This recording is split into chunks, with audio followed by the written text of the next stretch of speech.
ಮಂಗಳೂರಿನಲ್ಲಿ ಹಿಂದೂ ಕಾರ್ಯಕರ್ತನ ಭೀಕರ ಕೊಲೆಯಾಗಿದೆ. ಸುಹಾಸ್ ಶೆಟ್ಟಿ ಹತ್ಯೆಗೆ ಬಿಜೆಪಿ ನಾಯಕರು ತೀವ್ರವಾಗಿ ಆಕ್ರೋಶವನ್ನು ವ್ಯಕ್ತಪಡಿಸ್ತಾ ಇದ್ದಾರೆ. ಮಂಗಳೂರಿನಲ್ಲಿ ಮತೀಯವಾದಿಗಳ ಶಕ್ತಿಗಳು ಹೆಚ್ಚಾಗ್ತಾ ಇದೆ. ಗ್ಯಾರಂಟಿ ನ್ಯೂಸ್ಗೆ ಮಾಜಿ ಸಚಿವ ಆರ್ಗ ಜ್ಞಾನೇಂದ್ರ ಹೇಳಿಕೆಯನ್ನ ಕೊಟ್ಟಿದ್ದಾರೆ.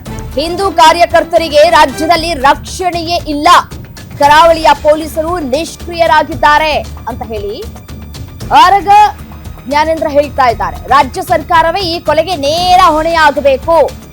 ಗ್ಯಾರಂಟಿ ನ್ಯೂಸ್ಗೆ ಮಾಜಿ ಸಚಿವ ಆರ್ಗ ಜ್ಞಾನೇಂದ್ರ ಹೇಳಿಕೆಯನ್ನ ಕೊಟ್ಟಿದ್ದಾರೆ. ಕೇಳಿ ಮಂಗಳೂರು ಭಾಗ ಸೂಕ್ಷ್ಮ ಪ್ರದೇಶ. ಸೊ ಇಲ್ಲಿ ಹಿಂದೂ ಮುಸ್ಲಿಂ ಅಂತ ಹೇಳಿ ಸಾಕಷ್ಟು ಗಲಾಟೆಗಳು ಕೂಡ ಆಗೋದನ್ನ ನಾವು ಈ ಹಿಂದೆಯಿಂದಲೂ ಕೂಡ ಗಮನಿಸ್ತಾ ಬಂದಿದ್ದೀವಿ. ಸೊ ಹಾಗಾಗಿ ಪ್ರತಿ ಬಾರಿ ಕೊಲೆಯಾದಂತಹ ಸಂದರ್ಭದಲ್ಲೂ ಕೂಡ ಈ ರೀತಿಯಾದಂತಹ ಸ್ಟೇಟ್ಮೆಂಟ್ ಕೊಡೋದು ಕ್ವೈಟ್ ಕಾಮನ್. ಸೊ ಈಗ ಮತೀಯವಾದಿಗಳಿಗೆ ಶಕ್ತಿ ಹೆಚ್ಚಾಗ್ತಾ ಇದೆ ಕಾಂಗ್ರೆಸ್ ಸರ್ಕಾರ ಬಂದ ನಂತರ ಅಂತ ಹೇಳಿ ಮಾಜಿ ಸಚಿವ ಆರ್ಗ ಜ್ಞಾನೇಂದ್ರ ಹೇಳಿಕೆಯನ್ನ ಕೊಡ್ತಾ ಇದ್ದಾರೆ. ಗ್ಯಾರಂಟಿ ನ್ಯೂಸ್ ಜೊತೆ ಮಾತನಾಡುವಂತಹ ಸಂದರ್ಭದಲ್ಲಿ ಹಿಂದೂ ಕಾರ್ಯಕರ್ತರಿಗೆ ನಮ್ಮ ರಾಜ್ಯದಲ್ಲಿ ಬೆಲೆಯೇ ಇಲ್ಲ, ಕರಾವಳಿಯ ಪೊಲೀಸರು ನಿಷ್ಕ್ರಿಯರಾಗಿದ್ದಾರೆ ಅಂತ ಹೇಳಿ ಆರ್ಗ ಜ್ಞಾನೇಂದ್ರ ಹೇಳಿಕೆಯನ್ನ ಕೊಟ್ಟಿರುವಂಥದ್ದು. ಹಾಗಾದ್ರೆ ಏನ್ ಹೇಳಿದ್ರು ಮಾಜಿ ಸಚಿವರು ನೋಡ್ತಾ ಹೋಗಿ.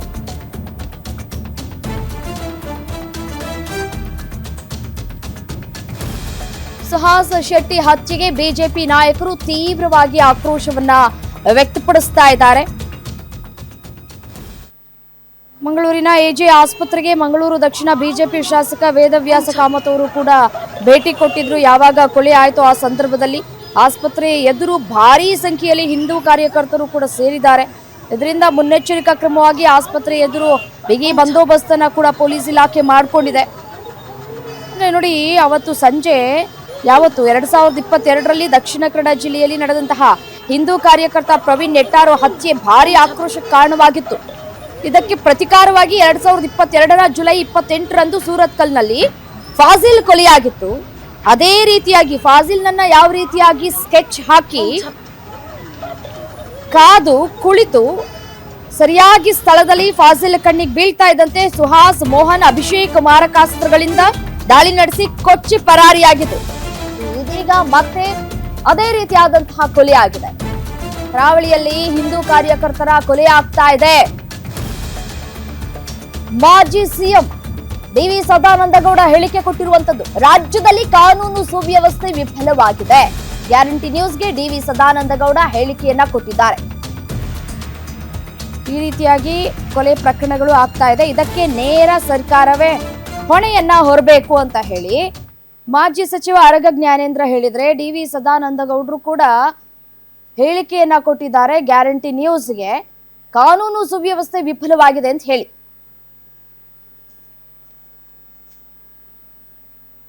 ರೀತಿಯಲ್ಲಿ ಮುಸ್ಲಿಮರೇ ಅವರಿಗೆ ಅಂತ ಹೇಳುವಂತ ರೀತಿಯಲ್ಲಿ ಅವರ ನಡವಳಿಕೆಗಳು ಮತ್ತು ಮುಸ್ಲಿಮರಿಗೆ ಒಂದು ಫ್ರೀ ಹ್ಯಾಂಡ್, ಏನು ಬೇಕಾದ್ರೂ ಮಾಡಿ, ನೀವು ನಿಮ್ಮನ್ನು ಯಾರು ಏನು ಮಾಡೋದಿಲ್ಲ ಅಂತ ಹೇಳುವಂತ ಆ ಒಂದು ಮಾನಸಿಕತೆಯನ್ನ ಬಿತ್ತಿದಂತ ಕಾಂಗ್ರೆಸ್ಸಿನ ಒಂದು ಕೆಲಸನೇ ಇದು. ಕಾಂಗ್ರೆಸ್ನವರು ನಡ್ಕೊಳ್ಳುವ ರೀತಿಯಿಂದಾಗಿ ಈ ರೀತಿಯ ಘಟನೆಗಳು ನಡೀತಿದೆ ಅಂತ ನಾನು ಭಾವಿಸ್ತಾ ಇದ್ದೀನಿ. ನೋಡಿ, ಮೊನ್ನೆ ನೀವು ನೋಡಿದ್ರಿ, ಸಿದ್ದರಾಮಯ್ಯರು ಅಂತ ದೊಡ್ಡ ಒಂದು ಸಮಾರಂಭದಲ್ಲೇ ಡಿಸಿಗೆ ಕಪಾಳ ಮೋಕ್ಷ ಮಾಡ್ಲಿಕ್ಕೆ ಹೋದ್ರೆ ಯಾವ ಪೊಲೀಸ್ ಅಧಿಕಾರಿ ಭಾರಿ ಅವನ ಕರ್ತವ್ಯವನ್ನು ಯಶಸ್ವಿಯಾಗಿ ನಿರ್ವಹಣೆ ಮಾಡ್ಲಿಕ್ಕೆ ಅವನಿಗೆ ಸಾಧ್ಯ ಆಗುತ್ತೆ ಹೇಳಿ? ಯಾರಿಗೆ ಸಾಧ್ಯ ಆಗುತ್ತೆ? ಸಾಧ್ಯನೇ ಇಲ್ಲ. ಯಾಕೆ ಅಂತ ಹೇಳಿದ್ರೆ, ಒಂದು ಕಪಾಳ ಮೋಕ್ಷ, ಇಲ್ಲ ಇದ್ರೆ ಅವರು ಹೇಳಿದಾಗೆ ಕೇಳದಿದ್ರೆ ಅವರನ್ನ ಕೆಲಸದಿಂದ ತೆಗೆಯುವುದು, ಅವ್ರನ್ನ ಎತ್ತಂಗಡಿ ಮಾಡುವಂತದ್ದು, ಈ ರೀತಿ ಒಟ್ಟು ಜೀವನ ನಿರ್ವಹಣೆಗಾಗಿ ಕೆಲಸನ ಮಾಡುವಂತ ಆ ಪೊಲೀಸ್ ಅಧಿಕಾರಿಗಳು ಅವರ ಕರ್ತವ್ಯ ನಿರ್ವಹಣೆ ಮಾಡ್ಲಿಕ್ಕೆ ಇರುವಂತ ಒಂದು ವಾತಾವರಣವೇ ಇಲ್ಲಲ್ಲ ಇವತ್ತು. ಅದರ ಕಾರಣ ತುಂಬಾ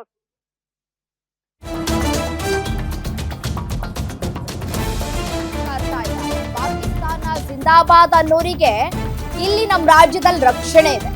ಕಾಂಗ್ರೆಸ್ ಸರ್ಕಾರದಲ್ಲಿ ಹಿಂದೂಗಳಿಗೆ ರಕ್ಷಣೆ ಇಲ್ಲ. ತಲ್ವಾರ್ಗಳಿಂದ ಹಿಂದೂ ಕಾರ್ಯಕರ್ತನ ಕೊಲೆಯಾಗಿದೆ. ಗ್ಯಾರಂಟಿ ನ್ಯೂಸ್ಗೆ ಪ್ರಮೋದ್ ಮುತಾಲಿಕ್ ಹೇಳಿಕೆಯನ್ನ ಕೊಟ್ಟಿದ್ದಾರೆ.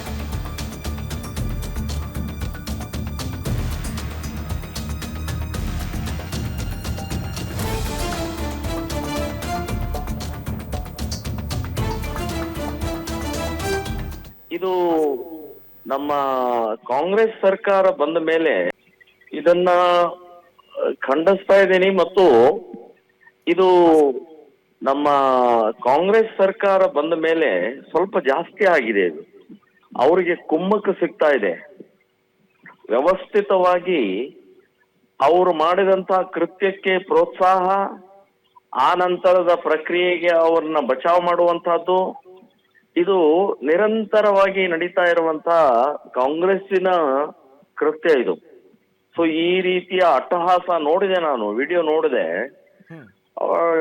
ಎಲ್ಲ ಜನರ ಮಧ್ಯದಲ್ಲಿ, ರಸ್ತೆಯಲ್ಲಿ ಒಂದು ಅಂಡರ್ ಪಾಸ್ ಅಂದ್ರೆ ಇದರಲ್ಲಿ ಅದನ್ನ ಕೊಲೆ ಮಾಡ್ತಾರೆ, ಒಂದು ಹೊಡಿತಾರೆ ಅಂತಂದ್ರೆ ಎಷ್ಟು ಧೈರ್ಯ ಮತ್ತು ಎಷ್ಟು ರೀತಿಯ ಅವರಿಗೆ ಇವತ್ತು ಕುಮ್ಮಕ್ಕ ಸಿಗ್ತಾ ಇದೆ ಅಂತ ಇದರಿಂದನೇ ಗೊತ್ತಾಗುತ್ತೆ. ಸರ್, ಜೊತೆಯಲ್ಲಿ ಮಂಗಳೂರಿನ ಪರಿಸ್ಥಿತಿ ಏನ್ ಸರ್? ಹಿಂಗೆ ಮತ್ತೆ ಮತ್ತೆ ಇಂಥದ್ದೇ ಪ್ರಕರಣಗಳು ಮರುಕಳಿಸ್ತಾ ಇದೆಯಲ್ಲ, ಯಾರು ಭಯ ಇಲ್ವಾ ಹಾಗಾದ್ರೆ ಇವ್ರಿಗೆಲ್ಲ? ಇದು ಅತಿ ಆಯ್ತು. ಇದು ನಿನ್ನೆ ನಡೆದಂತ ಬಸ್ ನಲ್ಲಿ ನಮಾಜ್ ಮಾಡೋದು, ಸೊ ಇವೆಲ್ಲ ನೋಡಿದ್ರೆ ಬಹಳ ಮುಂದಿನ ಪರಿಸ್ಥಿತಿ ಈ ದೇಶದ್ದು.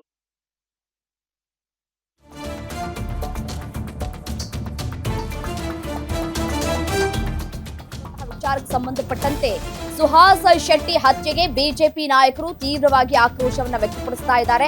ಸುಹಾಸ್ ಕೊಲೆಗೆ ಮಾಜಿ ಡಿಸಿಎಂ ಈಶ್ವರಪ್ಪನವರು ಕೂಡ ಹೇಳಿಕೆ ಕೊಟ್ಟಿದ್ದಾರೆ. ಕಾಂಗ್ರೆಸ್ ಸರ್ಕಾರ ಮುಸ್ಲಿಮರ ರಕ್ಷಣೆಗೆ ನಿಂತಿದೆ, ಹಿಂದೂಗಳ ಕಗ್ಗೊಲೆಯನ್ನ ಸರ್ಕಾರ ಬಳಸ್ಕೊಳ್ತಾ ಇದೆ ಅಂತ ಹೇಳಿ ಆರೋಪವನ್ನ ಮಾಡ್ತಾ ಇದ್ದಾರೆ.